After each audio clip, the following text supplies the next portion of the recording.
예수님을 믿는 자들, 하나님으로서 세상에 오셔서 우리의 죄를 위해 십자가에 대신 죽으시고 부활하신 그분이 하나님이심을 믿고 나의 주님, 나의 하나님으로 고백하고 그분께 순종하며 따르는 그리스도의 삶에 있어서 전문가는 있을 수 없습니다. 그 일에 탁월한 전문가가 따로 있을 수 없다. 이 말은 그렇게 주님을 주님으로 모시고 사는 일은 특별한 사람들에게 특별히 요청된 것이 아니라 그리스도인이면 누구나 평범하게 그런 삶을 사는 것이 마땅한 줄로 믿습니다. 목회자는 주님을 따르는 일에서 특별하고 전문가이기에 주님을 믿고 따르는 데서 더 뛰어나고 탁월한 수준을 유지해야 되고, 목회자가 아닌 평신도들은 예수님을 믿고 사랑하고 따르는 일에 있어서 그가 평신도로서 아마추어이기 때문에 어설프지만 모자라도 그냥 그래도 문제가 없다라고 생각하는 것은 절대 오산이며 또는 반성서적 태도다라는 것을 말씀을 드리는 것입니다. 부활하신 예수님을 주님으로 믿고 따르는 일에 있어서 영적 엘리트가 따로 없습니다. 누구나 똑같이 주님께 목숨을 바치고 살아가는, 그분을 따르는 일에 전심전력하는 것이 모든 사람들에게 보편적으로 요구된 사항인 것을 보게 됩니다. 예수님께 질문을 했던 서기관과 바리새인들, 율법 중에 어느 계명이 큽니까? 라고 했을 때 조금 전에 박홍규 전사님이 기도해서 인용한 것처럼 내 마음을 다하고 뜻을 다하고 정성을 다하고 목숨을 다하여 주 너희 하나님을 사랑하라 하셨으니 이것이 크고 첫째 되는 계명이며 온 율법과 선지자의 대강령이다. 주님은 조금 더 디스카운트하지 않고 조금 더 타협하지 않고 하나님의 뜻을 그대로 그냥 분명하게 투박스럽게 딱 제시를 해 주셨습니다. 그리고 그것은 오늘도 여전히 같은 말씀입니다. 그래서 이런 일에 있어서 엘리트가 따로 있고 전문가가 따로 있어서 그런 사람들이 그렇게 사는 거고, 우리 같은 평신도들은 그렇게 살지 않아도 괜찮아, 그럴 수 있는 것은 전혀 아니다라는 것입니다. 우리의 철천지 원수인 마귀란 놈은 그리스도인들이 그리스도인다운 삶을 살지 못하도록 늘 우리를 속이고 유혹하고 우리를 걸려 넘어지게 만듭니다. 그런데 마귀란 놈이 우리에게 구사하고 있는 작전은 아주 어렵고 고차원의 방정식과 같이 얽혀있는 문제로 우리를 괴롭히는 경우도 있겠지만, 또 살인이나 간음과 같은 엄청난 죄라고 여겨지는 그런 죄로 우리를 넘어지게 만들어서 우리를 그 함정에서 빠져나오지 못하고 죄책감에 시달리게도 할 수 있겠지만, 사실은 마귀란 놈은 그런 작전보다 더 쉬운 작전을 항상 구사하고 있습니다. 그게 뭘까요? 너는 평신도야. 너는 평신도야. 그렇게까지 하지 않아도 돼. 그러려면 목사가 되든지 선교사가 돼야지. 그렇게 목숨까지 버리면서 그렇게까지는 하나님께서 원치 않으실 거야. 야, 얼마나 사탄이 교묘하게 사람들 속일지 몰라요. 근데 더 놀라운 것은 그 사탄의 속임수에 대다수의 그리스도인들이라고 불려진 사람들이 걸려 넘어가 있습니다. 그래서 목숨을 걸고 주님을 사랑하는 사람들을 찾아보기가 쉽지가 않습니다. 이건 심각한 문제입니다. 너무도 심각한 문제입니다. 기본적으로 마귀란 놈은 우리를 넘어뜨리게 하지만, 근데 그는 아주 쉬운 방법을 구사해요. 너는 아마추어야. 너는 평신도야. 이 생각만 딱 집어넣으면은요, 마귀는 성공을 합니다. 왜? 평신도는 그렇게까지 살지 않아도 될 것 같은 착각을 하게 만들기 때문이죠. 다시 말씀드립니다. 부활하신 주님을 믿고 따르는 일에 있어서 영적 엘리트는 없습니다. 그렇게 함으로써 난 평신도다라는 생각을 집어넣음으로써 나는 하나님과 직접 상대할 만큼의 그런 대단한 존재가 못 돼. 그런 생각에 사로잡히고요. 그 결과로 하나님과 직접 교제하거나 관계하는 일을 소홀히 여기거나 가볍게 여기거나 등한히 여겨도 별 문제가 될 수밖에 없다라는 생각과 함께 심지어는 거기서 더 나가서 그런 일을 중단하고 맙니다. 종종 설교를 하고 나면 사람들이 그런 얘기를 해요. 목사님의 설교가 추상적이어서 잘 이해가 안 된다. 제가 지금 한 말이 추상적인지 아닌지 그걸 분명하기 위해서 제가 직설적으로 말을 해봅니다. 그러면 일주일 7일 중에 주님 앞에 엎드려 주님의 말씀을 읽고 묵상하고 주님께 여러분들의 생각을 아뢰며 기도하는 시간이 일주일 7일 중에 하루에 20분이라도 30분이라도 다른 것 다 차치에 물리치고 그 일에 전념하는 시간이 얼마나 됩니까? 며칠 그렇게 하십니까? 이게 추상적인 겁니까? 아니에요. 실질적이고 구체적인 겁니다. 주님이 말씀하신 그 말씀 앞에 우리가 순종하지 않는다고 하는 것은 좀 심하게 말하면 주님께 대한 배반입니다. 왜요? 예수님이 주님이라고 고백을 했잖아요. 예수님이 나의 하나님이라고 고백을 했는데 실제는 그분 의지하지 않고 내 마음대로 삽니다. 왜? 평신도란 좋은 구실이 있으니까요. 그게 배신이 아닙니까? 가룟 유다만이 배신입니까? 말을 했는데 그대로 안 살아요. 그게 잘못된 것이죠. 그게 배신이죠.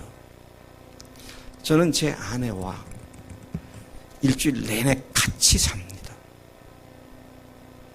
아마 제가 한 이틀 정도는 같이 살고 나흘이나 닷새 정도는 집에도 안 들어가고 혼자 살면 제 아내가 참다 못해서 저에게 어떻게 달려들 것 같습니까? 이혼하자고 달려들 거예요. 남편이 아내로 취급을 안 하고 거기 사는데 더 이상 살 이유가 없다. 나랑 헤어지자. 그렇게 나오겠죠. 그게 남편이 아내에 대한 배신 아닙니까? 그게 한두 주가 아니라 1년 내내 그렇게 산다면 그건 보통 심각한 문제가 아니라는 것이죠. 더더구나 우리는 예수님이 부활하신 주님으로 믿은 자들입니다. 부활하시다는 말은 죽으신 분이 아니라 살아계신 분이라고 믿는 거 아닙니까? 우리 일상 속에서 그 살아계신 부활하신 주님이 함께 하시는 그런 분이라고 말로는 하는데 실제로는 그분께 귀를 기울이고 그분의 말씀을 묵상하고 그분께 기도하고 하는 것이 실제로 이루어지지 않는다면 It's lie. 거짓말입니다. 그게 배신이라고 말할 수 있어요. 저는 오늘 조금 여러분들에게 무거운 내용으로 말씀을 드리려고 말을 시작한 건 아닌데 근데 이게 워낙 심각한 문제이기 때문에 이게 고질적인 문제가 되어 있기 때문에 실상을 좀 드러내놓고 말씀을 드리고 있는 것입니다. 주님과 교제하는 것까지도 중단하고 나서는 그리고 이따금 기분이 내키면 성경 조금 보고 기도하는 척하다가 다시 또 원점으로 돌아가는 그렇게 하면서도 I'm okay. 난 문제가 없어. 왜? 나는 그저 평신도일 뿐이니까. 그러면서 주님과 자신과의 거리를 두는 것과 영적 게으름을 합리화, 변명하면서 스스로 죄를 짓다고 생각하지 않게 만드는 것이 사탄의 교묘한 술책이라는 것을 지적하게 되는 것이죠. 이게 너무도 보편적이어서 목숨 걸고 주님께 전폭적으로 헌신하는 사람들을 심지어 교회에서 교회 믿는 예수 믿는 사람들조차도 그 사람은 광신자야. 바로 사는 사람을 광신자라고 몰아붙이면서 자신들이 그렇게 하지 못하는 것을 정당화하는 일에 조금 더 손상받지 않으려는 그런 태도도 우리가 볼 수가 있는 것이죠.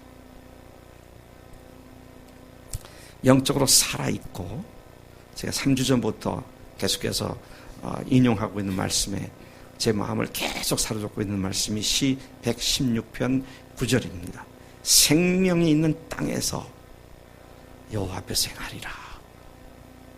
생명이 있는 땅에서 살려면 생명력이 실제로 내 삶 속에서 역사하는 그런 믿음의 삶을 살려면 자신을 평신도라고 생각하는 것을 단연코 배격해버리고 나는 평신도가 아니라 주님의 자녀다.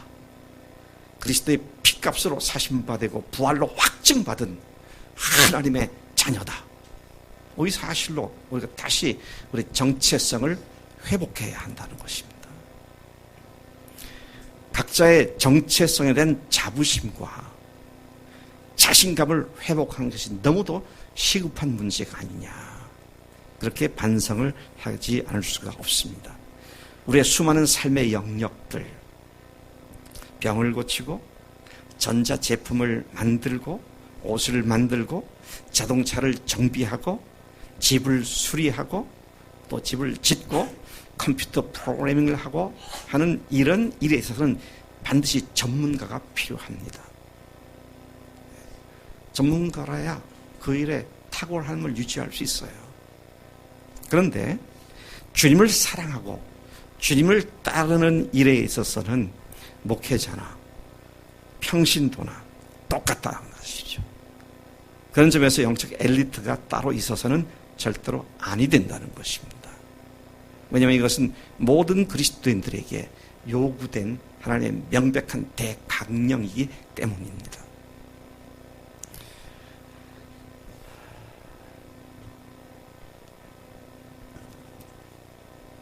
이러한 정체성의 기초인 부활하신 예수님을 만나는 것은 교회라는 공동체를 통해서 이루어지게 되며 또한 나의 믿음은 공동체에 의해서 그런 믿음이 생길 뿐 아니라 내 믿음이 공동체를 활기차게 만드는 그런 밑거름이 된다는 사실을 분명히 주목해야 합니다. 여러분들이 믿거나 말거나 제가 지금 우리 교회에서 목회를 하면서 가장 큰 힘을 얻는 것이 뭔지 아세요? 네? 예, 우리 형제 자매들의 간증입니다. 왜요? 간증은 그들이 부활하신 주님과 동행하면서 만난 주님에 대한 증거니까요. 목회자가 더구나 우리 교회 세 가지 정신을, 셀교회 정신을 지향하고 있는 우리 교회에서 목회자인 제가 기쁨과 감사함으로 교회를 즐거움으로 교회 생활을 할 수 있는 유일한 조건이 뭐냐? 형제 자매들이 부활하신 주님과 산 명백한 간증들을 갖는 것. 이거 아닙니까? 저는요, 우리 교회가 지난 여름 수양회 보니까 어린이가 다 해서 옷을 맞췄는데, 티셔츠를 맞췄는데 100벌을 맞췄더라고요. 그래서 우리 교회가 100명 정도 되는가 보다. 근데 우리 교회가 금년 말에 200명 되는 거, 저는 그것이 제 기쁨이 아닙니다. 200명 될까봐 두려워요. 왜? 감당치 못하면서 사람만 늘어나게 되면 교회가 영적으로 아주 수준이 떨어질 수밖에 없기 때문에. 그러나 우리 교회가 한 5, 60명, 4, 50명이 매주 간증을 쓴다면 이건 살아있는 증거들이 되잖아요. 그게 제 기쁨이 되고 그것이 저로 교회 때문에 흥분하게 만드는 그런 요소가 되는 것이죠. 제가 흥분하고 제가 기뻐한다는 말은 누가 기뻐한다는 얘기일까요? 주님이 기뻐하시는 거죠. 나와 동행한 너희들의 이야기가 이렇게 참 아름답게 열매를 맺고 있구나. 그래서 제가 단순히 상상을 해봅니다. 우리 교회 교인들이 한 5, 60명이 매주 간증을 쓰면 우리 교회가 어떻게 될까? 어떻게 될 것 같습니까? 우리 일부 예배 때 그 얘기를 했더니 우리 혜미 자매가 간증을 다 못 읽겠네요.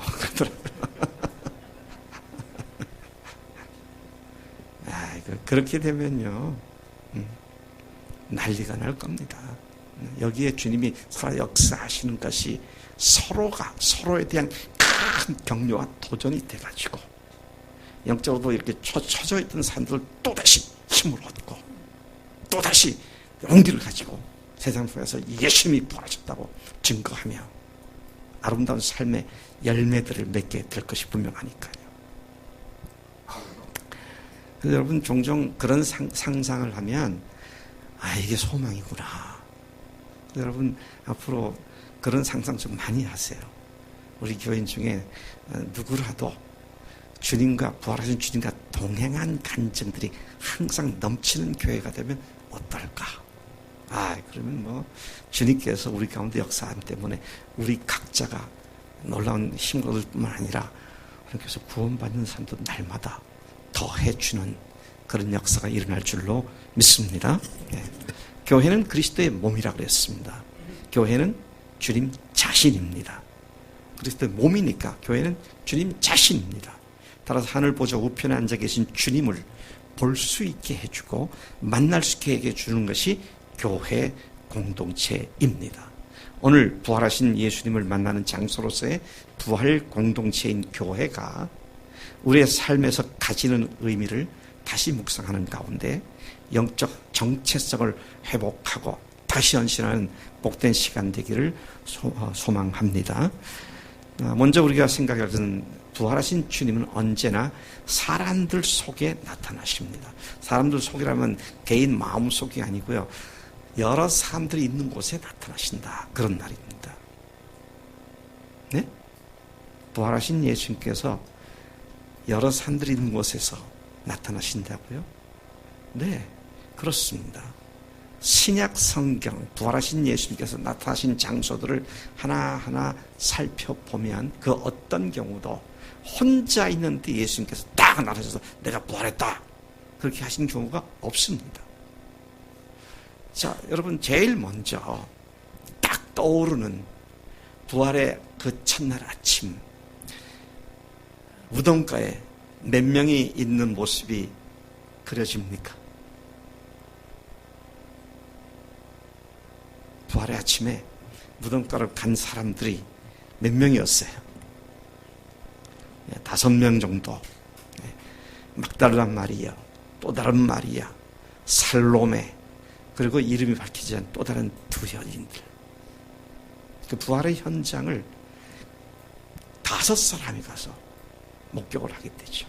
그리고 돌아오는 도중에 주님께서 그들을 만나셔서 마리아에게 특별히 주목해서 말씀하십니다. 내 형제들에게 갈릴리에 가라고 해라. 거기에서 나를 만날 거다. 여러분, 첫 부활의 첫 목격자들이 하나가 아니라 여럿이었다는 사실을 주목할 필요가 있습니다. 순서적으로 보면은요, 예수님의 부활을 목격한 또 다른 사람이 베드로입니다. 근데 베드로에 대해서는 좀 더 뒤에 얘기하고요. 그 다음에 누가 목격을 했느냐? 아마도 엠마오로 가던 두 제자들이었던 것 같아요. 왜냐하면 그들이 식사 자리에서 예수님이구나. 이분이 우리 함께 계셨구나. 그걸 알고 난 뒤에 돌아가서 예루살렘에 가서 자신들이 만난 예수님을 소개하러 다시 갔는데 거기 가보니까 11 사도들과 다른 그들과 함께 있던 사람들이 주께서 과연 베드로에게 나타나셨다, 이런저런 이야기를 하고 있을 때 그들이 가서 우리도 방금 예수 만났다, 그렇게 얘기한 것으로 미루어 봐서 엠마오로 가던 두 제자가 그 다음으로 부활하신 예수를 만나지 않았는가, 그렇게 추론이 되어집니다. 근데 엠마오로 가던 두 제자가 뭐 할 때 예수님, 부활하신 예수님께서 그들에게 함께 하셨습니까? 그들이 길을 가면서 예수님의 부활에 대한 얘기를 하는 그 사이에 예수님께서 슬쩍 대화 속에 끼어들어오셨습니다. 그리고 식사 자리에서, 지난주에도 말씀드린 것처럼 식사 자리에서 주님이신 것을 그들이 알게 되었습니다. 그리고 놀란 가슴으로 식사를 끝내자마자 급히 예루살렘으로 돌아가게 되죠. 우리가 읽었던 누가복음 24장 33, 34, 35절 오늘 본문이 그걸 말씀하고 있는 것입니다. 그러니까 보니까 11 사도들과 또 같이 그 사도들과 함께 했던 사람들이 여럿이 같이 있었습니다. 근데 보니까 베드로가, 게바가 예수님을 만났다, 부활하신 예수님을 만났다, 그런저런 얘기를 하고 있는데 이 두 사람이 가가지고 우리도 만났다, 자신들이 만난 부활하신 주님을 딱 거기 가서 증거를 하잖아요. 여러분, 거기까지가 오늘 본문인데 사실은 그 뒷 말씀을 더 읽어가다가 너무 길면 또 기억을 못할 것 같아서 세 구절만 한 겁니다. 35절까지 했는데요. 그렇게 부활하신 예수님이 우리를 만나주셨다고 엠마오로 가는 두 제자가 말하는 그 장면에서 누가 나타나십니까? 예수님이 나타나십니다. 함께 모인 자리에 부활에 대한 말씀을 나누는데 거기에 부활하신 주님께서 직접 나타나십니다. 그래서 거기에 있던 모든 사람들이 부활하신 예수님을 일시에 다 만나게 되죠. 참 이상한 일입니다. 예. 또 저쪽 고린도 전서 15장 부활장 아닙니까?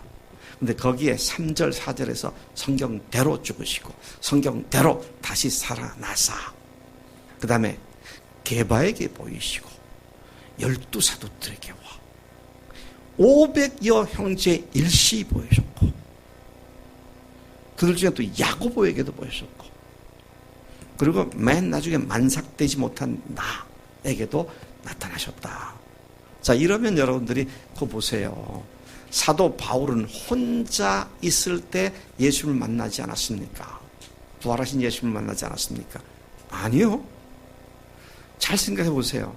그가 다메섹으로 갈 때 함께 갔던 사람들이 있었습니다.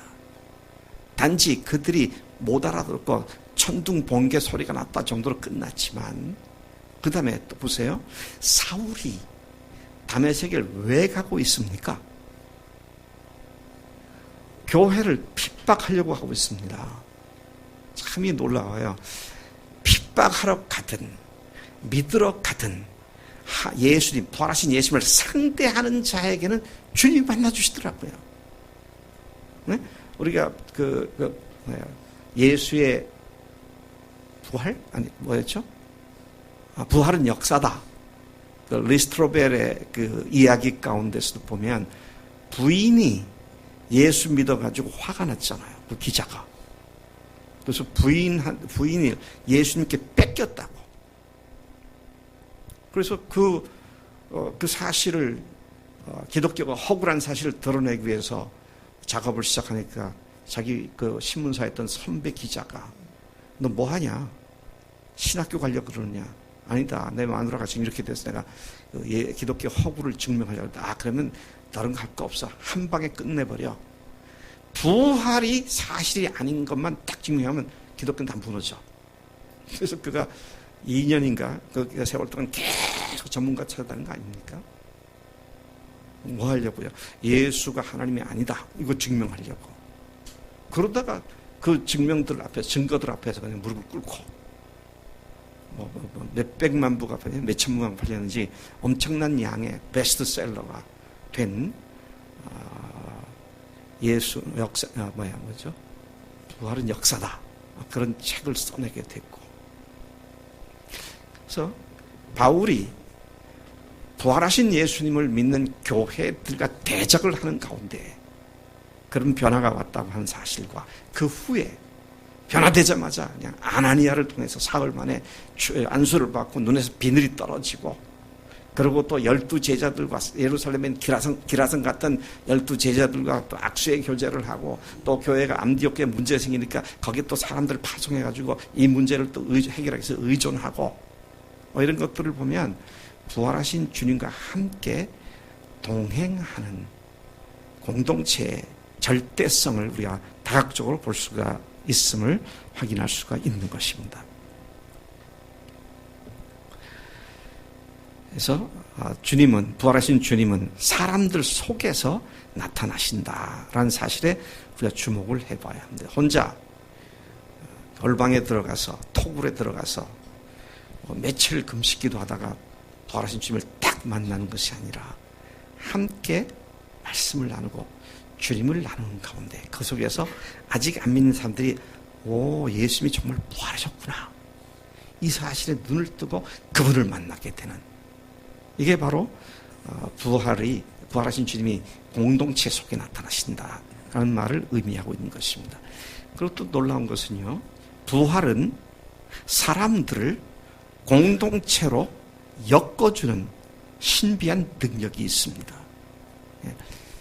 사도 바울이 아까 말씀한 것처럼 부활의 첫 증인들의 명단을 고린도서 15장 4절부터 5절부터 8절까지 제시하고 있는데, 그가 제시한 부활의 증인의 목록에는 베드로, 12제자들, 500여 형제들, 야고보, 모든 사도들, 그리고 바울 자신을 그 명단에 포함시켜 놓았습니다.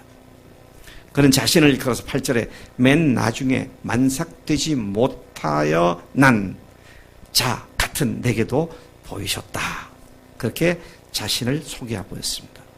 그렇게 부활하신 예수를 만난 바울은 그가 그토록 핍박했던 교회 공동체를 이제는 세우는 일에 일생을 모두 바쳤습니다. 내가 부활하신 주님 만났으니까 내가 구원받았구나, 그건 내가 구원받아 끝난 것이 아니라 교회 공동체를 세우는 일에 전폭적으로 헌신했던 것을 보게 됩니다. 그는 가장 열정적인 설교자요 복음 선포자가 되었습니다. 그는 교회 공동체를 위해 가장 많은 성경 기록을 남겼습니다. 13권의 서신서들에서 그는 기독교 신앙에 있어서 부활의 결정적 역할과 의미로 가득 채워 놓았습니다. 그의 서신서에 부활과 부활의 주제로만 무려 53번 언급하고 반복되어져 있음을 보게 됩니다. 그리고 결국 그는 부활하신 주님과 교회를 위하여 순교의 잔을 마셨던 것입니다. 부활은 부활하신 예수님을 하나님으로 그리고 주님으로 믿는 사람들을 공동체로 엮어주는 놀라운 능력이 있습니다. 하늘 가족 공동체를 이루게 하신다는 말씀이죠. 주님도 세상에 계실 때 자신이 세상에 오신 목적이 이 반석 위에 내 교회를 세우리라 라는 말씀으로 교회를 세우는 것이 주님께서 세상에 오신 분명한 목적임을 선언하셨습니다. 베드로의 신앙 고백을 들은 바로 그 자리에서 그렇게 당신이 세상에 오신 목적을 천명했던 것을 우리가 마태복음 16장 18절에서 확인할 수 있습니다. 부활은 그분을 믿는 사람들을 신기한 하늘 가족 공동체로 만들어 줍니다. 그리고 그 교회 공동체를 지속적으로 세상 속에 부활하신 주님 자신을 교회를 통해서 나타내 주십니다.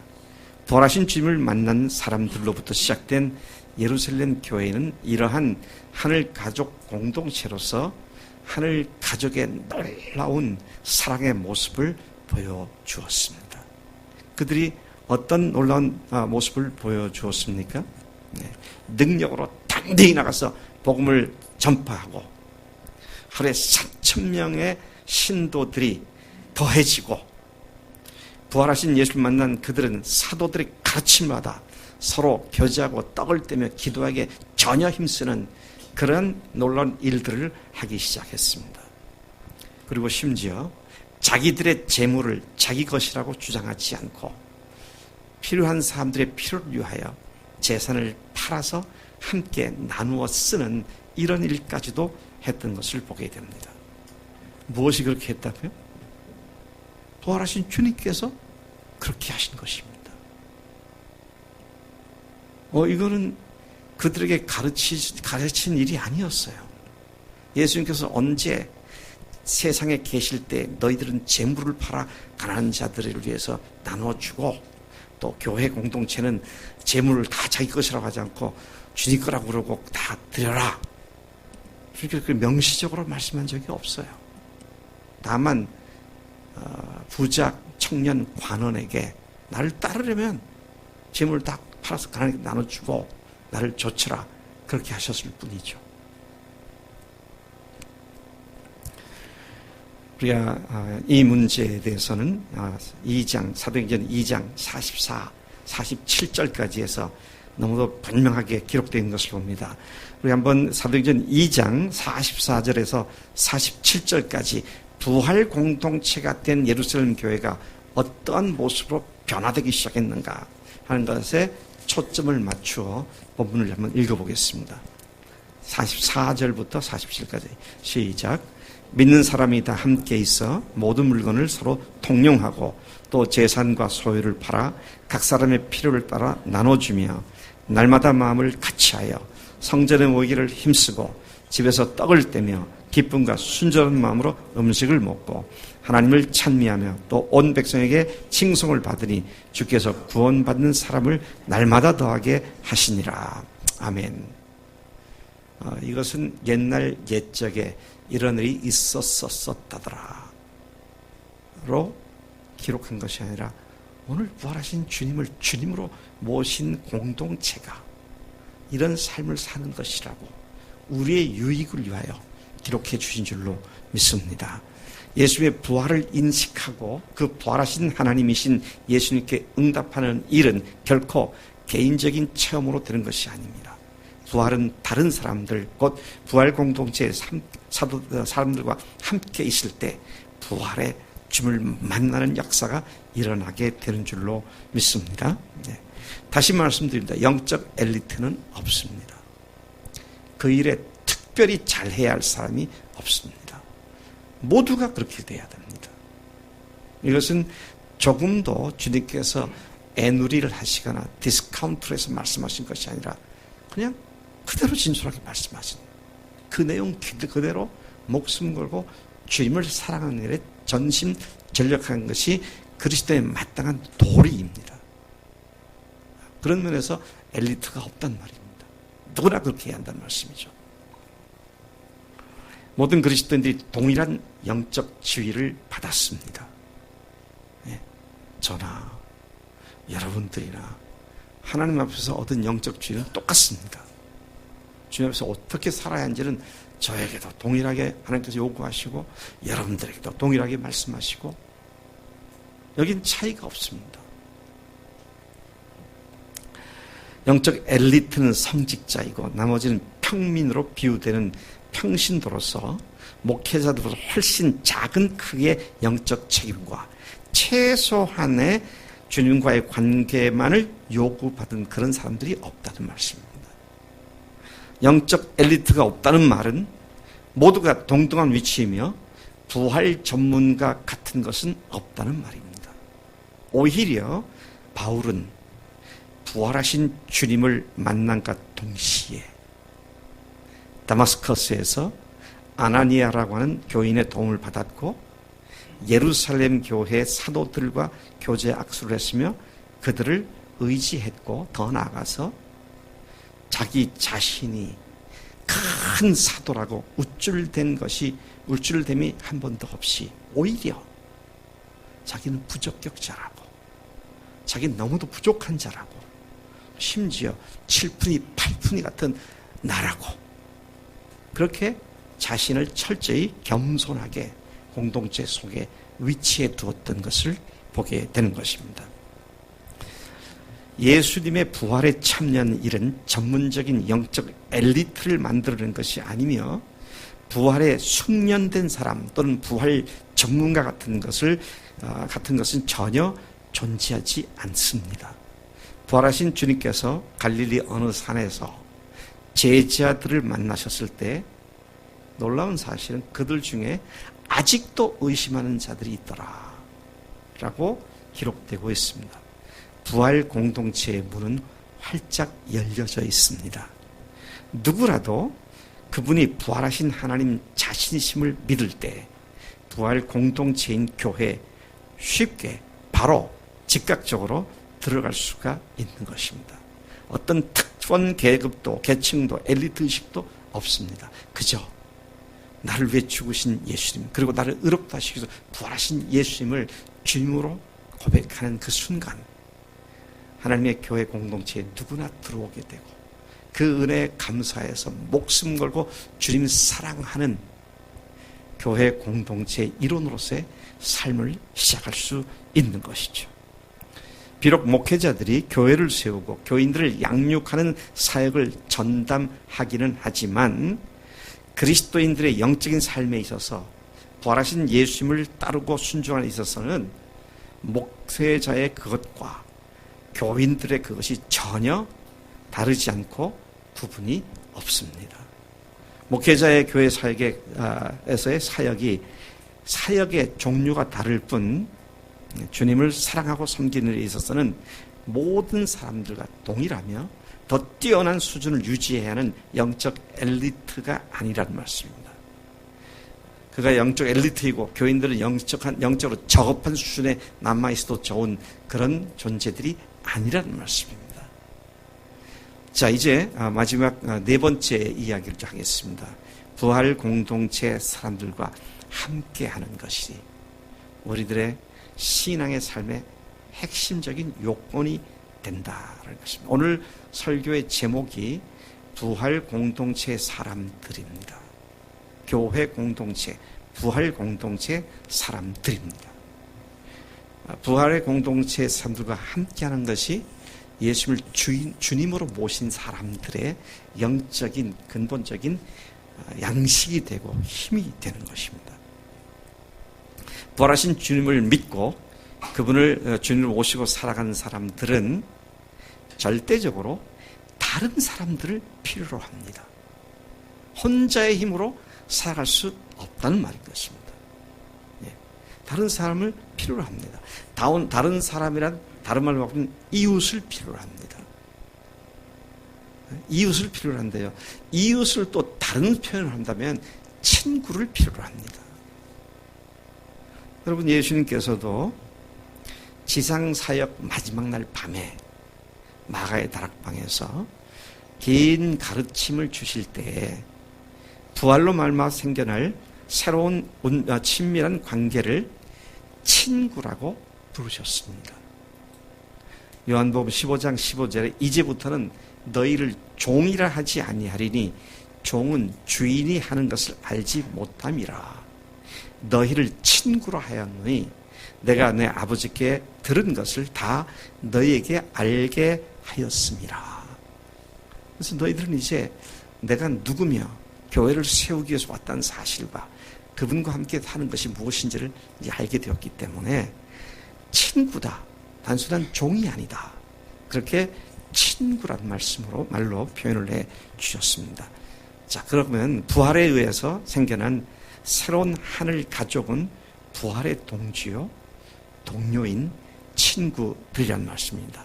이런 연합, 부활로 말미암아 성령께서 우리를 한 몸이 되게 하신 이 신비한 연합은 우리의 필요에서 만들어진 것이 아니라 오로지 성령께서 같은 주, 같은 하나님으로 부활하신 주님을 모신 신사들에게 신성한 능력으로 맺어주시는 하나님의 능력의 결과가 부활 공동체인 교회라는 말씀인 것입니다. 그 친밀한 관계는 모두가 서로를 소중하게 생각을 하며 또 그런 관계로 바라보는 그런 공동체를 의미하는 것입니다. 여러분, 친구 관계와 비슷한 것이 있는데 그 연인 관계입니다. 연인 관계는 정말 사랑의 관계잖아요. 근데 친구 관계와 여인의 관계가 어떻게 다를까요? 중요한 차이점이 있습니다. 연인 관계는 배타성을 갖고 있습니다. 그래서 우리 다영 형제가 어떤 자매하고 사랑한다, 연애한다. 그러면 그 여자를 다른 남자가 찝쩍거리면 절대로 그대로 두지 않죠. 그죠? 그렇지. 그거는 독점적인 마음을 갖고 있기 때문에요. 그죠? 배타성을 갖고 있기 때문에요.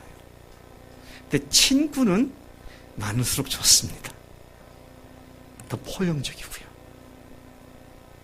근데 교회 주님께서 부활하신 주님을 믿고 구원받은 사람들을 이제는 종이라지 않고 친구라고 하는데 그 친구로 불려지는 교회 식구들이 많으면 많을수록 더 좋은 그런 관계를 누릴 수 있게 되는 것을 여기서 유추해서 생각을 해보게 되는 것입니다.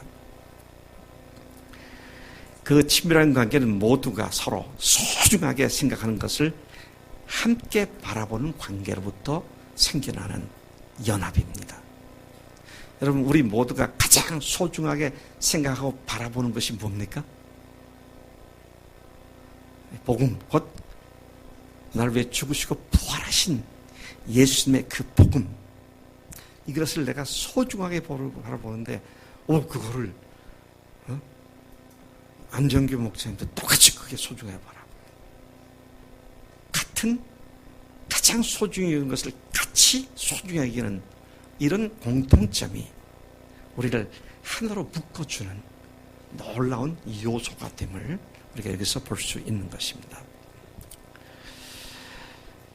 근데 친구 관계를 조금 더 생각을 해보았습니다. 이 친구 관계는요, 그 중에 친구 관계에 더 우월하고 열등한 관계가 전제되는 것이 아닙니다.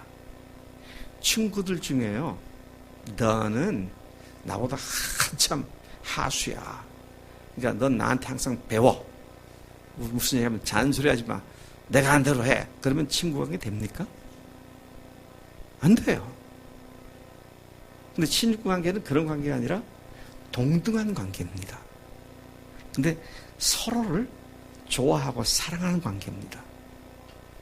그래서 우리가 형제 하늘 가족 공동체가 영적인 친구들, 공동체의 친구들 하면 거기에는 일체 서로 우월감을 가지고 대하는 것이 아니라 동등한 입장에서 서로를 귀하게 여기고 서로를 존귀 여기는 그런 관계인 것이죠.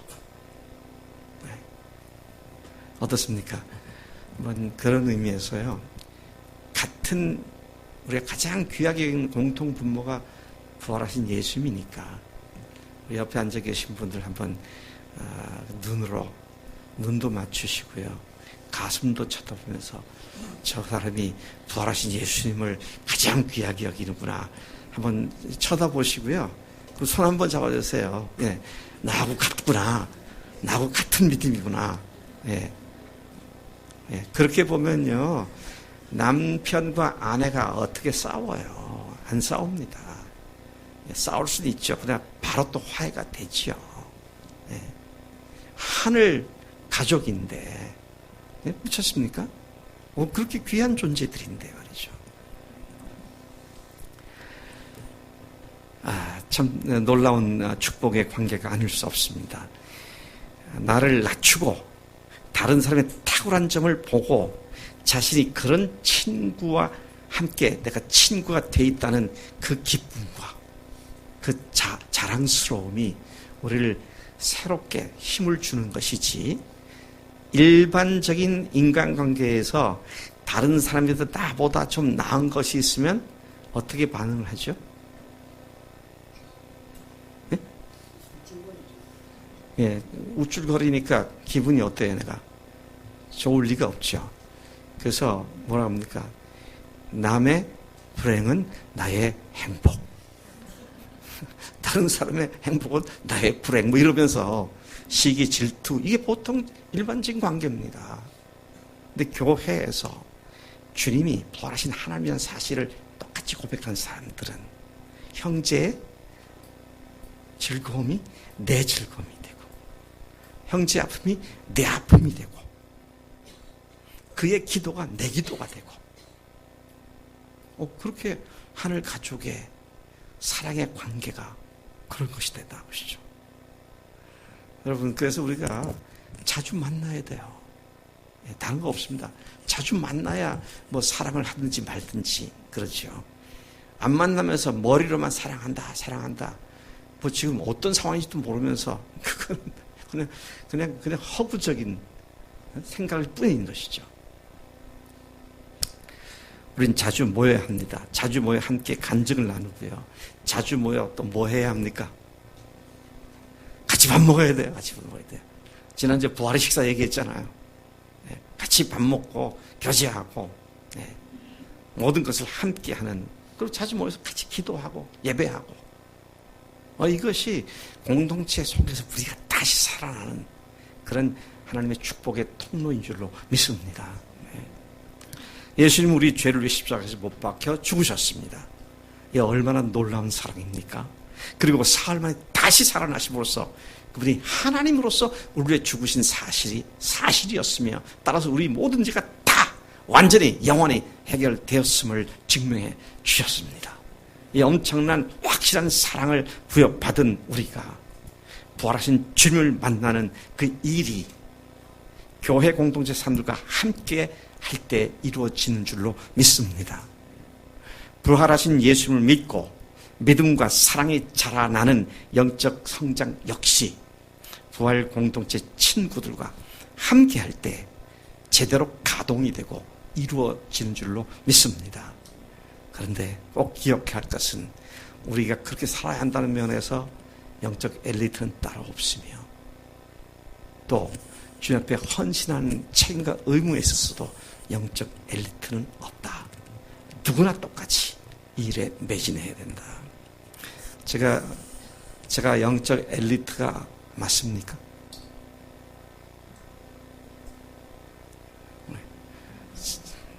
제가 어떤 때는 엘리트 같이 느껴져요. 근데 그냥 실망하고 좌절한 구렁텅이 떨어지면 엘리트는 개코가 개뿔. 야, 이게 얼마나 이 오르락 내려갈 때가 많은지 몰라요. 그러니까 자만할 것도 없고요.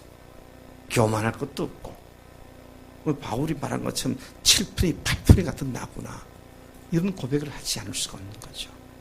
여러분, 주님 앞에서 부활의 공동체 속에서 함께 겸손함을 가지고 함께 격려받고 도전받고 세움받는 이 공동체 교회를 주신 주님께 마땅한 찬양과 영광을 돌려야 할 줄로 믿습니다. 우리 이 시간 찬송 한 장을 같이 부르겠습니다.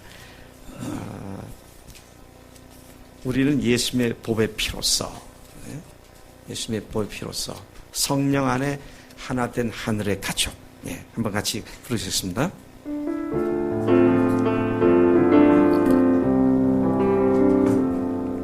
우리는 예수님의 보배 피로써 성령 안에 하나 된 하늘의 가족. 우리가 복음으로 말미암아 영원토록 하나 되었네. 함께 후사가 되고. 잠깐 중단하겠습니다.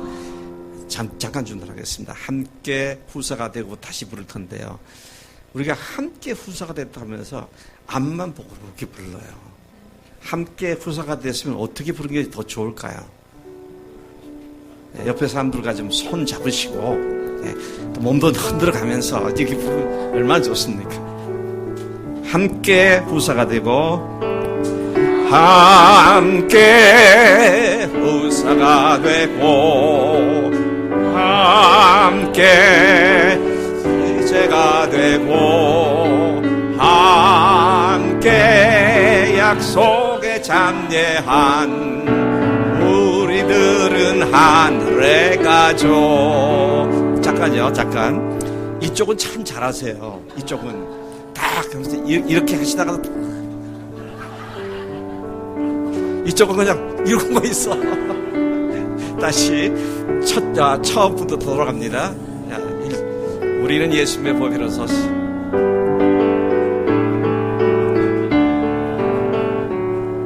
우리는 예수님의 법의 피로서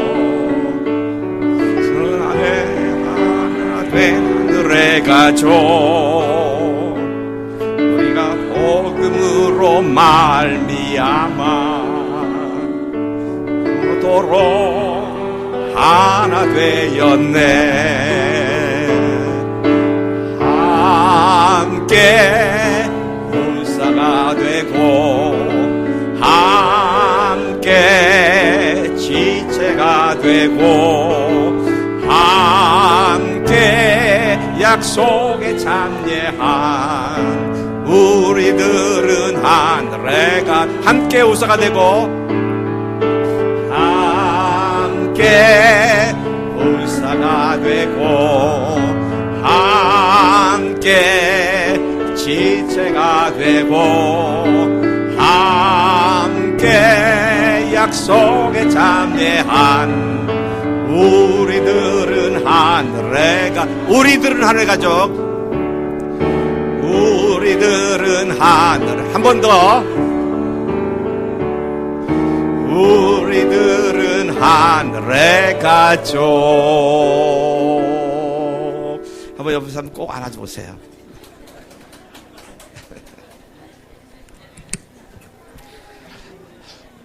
기도하겠습니다. 하나님 아버지 감사합니다. 우리를 고아와 같이 홀로 내버려 두지 아니하시고 함께하는 가운데 부활하신 주님 나타나셔서 우리로 생명의 주로 모시게 하셨고 이제 그 생명의 주로 모신 교회 공동체가 하늘 가족이 되어 서로가 서로에게 큰 격려와 도전과 또 자극이 되도록 우리에게 귀한 공동체 주신 것 감사합니다. 이것이 부활 공동체 사람들의 마땅한 삶인 줄로 믿습니다. 하나님, 사랑하는 우리 믿음의 식구들, 날이 갈수록 주님께 대한 사랑과 헌신이 형제들과 함께하는 일을 통해서 더 풍성히 이루어지도록 우리를 복주실 줄로 믿습니다. 감사합니다. 예수님의 이름으로 기도드렸사옵나이다. 아멘.